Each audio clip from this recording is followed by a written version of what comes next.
मंत्री होतो तेव्हा दर वेळेला चौकशी करायचो. किमान 20 ते 25 हजार कोटी रुपये हे दिल्लीतनं येणं बाकी असायचं. किमान 20 ते 25 हजार कोटी. मग प्रत्येक वेळेला आम्हाला त्यांना सांगावं लागायचं की अहो आमच्या हक्काचे पैसे आम्हाला द्या. मग ते पैसे तिकडनं आल्यानंतर महापालिकेला पैसे द्यायचे. मग महापालिका ही नागरिकांच्या सेवा सुविधांसाठी ते पैसे वापरणार. याचा अर्थ स्पष्ट आहे की महापालिकांच्या तिजोऱ्या खणून काढायच्या. खणून. पूर्वी छत्रपती शिवाजी महाराजांनी स्वराज्यासाठी सुरत लुटली होती. आता हे दोन सुरतवाले छत्रपतींचा महाराष्ट्र लुटतायत. जेवढा इंग्रजांनी आपल्याला लुटलं नव्हतं तेवढे भाजपवाले आपल्याला लुटतायत. आणि मग पूर्ण यंत्रणा मारून टाकल्यानंतर रोज उठून सगळ्या महापालिका सगळी राज्य ही मोदींच्या दाराशी भिकेचा कटोरा घेऊन उभी राहिली पाहिजेत. आणि ते देतील तेवढे तुकडे घेऊन जायचं. वरती आवाज नाही करायचा. हे असं आपल्याला आयुष्य पाहिजे. आज ज्या काही निवडणुका चाललेल्या आहेत, साध्या साध्या नगरसेवक पदासाठी तुम्ही करोडो रुपये वाटताय. मग जर समजा 5 कोटी रुपये यांनी घेतले नाहीत पण अनेकांनी दुसऱ्यांनी घेतले नसतील कशावरून? आणि पूर्ण राज्यभर आज 29 महापालिका आहेत. असा कोटी एक कोटी, किती कोटींचा पाडा म्हणायचा तुम्ही म्हणा. तो म्हटल्यानंतर तो दिलेला पैसा हा कोणाच्या खिशातून काढणार? म्हणजे खिशात तुमच्याच हात घालणार आहेत. आणि जर तुमच्या खिशात हात घालणार नसतील तर मग हा काय ड्रग्सचा पैसा आहे का? साताऱ्यामध्ये जी एका ड्रग्सच्या फॅक्टरीवरती धाड पडली, सुषमाताईंनी त्याचं सगळं बिंग फोडलं होतं. पण काही नाही.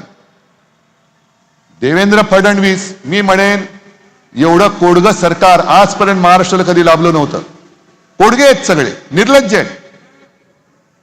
विधिमंडळामध्ये सुद्धा शिवसेनेच्या आमदारांनी पुराव्यानिशी प्रकरणे त्याने दिली.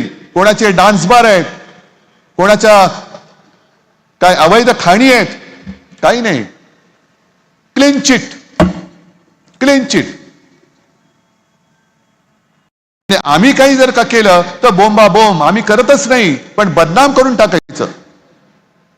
म्हणून काल जे मी म्हटलं त्याच्या आधी म्हटलं होतं की पूर्वीचा भाजप होता तो आता मेला आहे. मी हे स्पष्ट सांगतोय. कारण पोपट मेला आहे कोणतरी सांगण्याचं धाडस करायला पाहिजे, ते मी करतोय. पूर्वीचा भाजप मेला आहे. कारण पूर्वीच्या भाजपामध्ये राष्ट्र प्रथम होतं. आत्ताचा भाजप हा चोर प्रथम, भ्रष्टाचारी प्रथम, गुंड प्रथम. तुमच्या ठाण्यातला एक तो गुंड, काय त्याचं नाव, त्याला वर्ण आधी अडवलं होतं, त्याच्यानंतर घेतलं त्याला. म्हणजे भाजपचं कसं झालेलं आहे की आधी करायचं, म्हणजे आता ही वनजमीन दिली, त्याच्यानंतर त्या तुषार आपल्याला स्वीकृत नगरसेवक केलं, आणखीन कोणी मग काहीतरी केलं. मग त्या पालघरच्या साधू हत्याकांडात ज्याच्यावरती आरोप केले त्याला पक्षात घेतलं. आणि मग लोकांनी म्हणजे आधी कपडे काढायचे, स्वतःच कपडे काढणार, आणि लोक असली तर पुन्हा निर्लज्जपणे कपडे काढणार. पण मधल्या काळात काढले होतेच ना कपडे, पाहिले ना लोकांनी. पूर्वी ती एक पेनची जाहिरात होती ना, सब कुछ दिखता है, तसं भाजपचं चाललेलं आहे. अगदी कोडगेपणाने लोकांची मनं वगैरे. या कल्याण डोंबिवलीमध्ये सुद्धा जनसुनावणी झाली.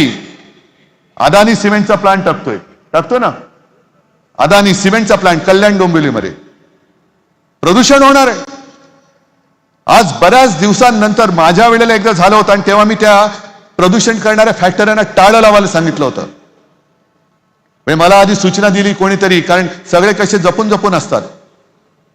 मी गेलो तिकडे, गुलाबी रस्ता, म्हणजे त्याच्यावरून सुद्धा आता गाणं येईल, गुलाबी रस्ता आणि बाकी काय छान छान म्हणून.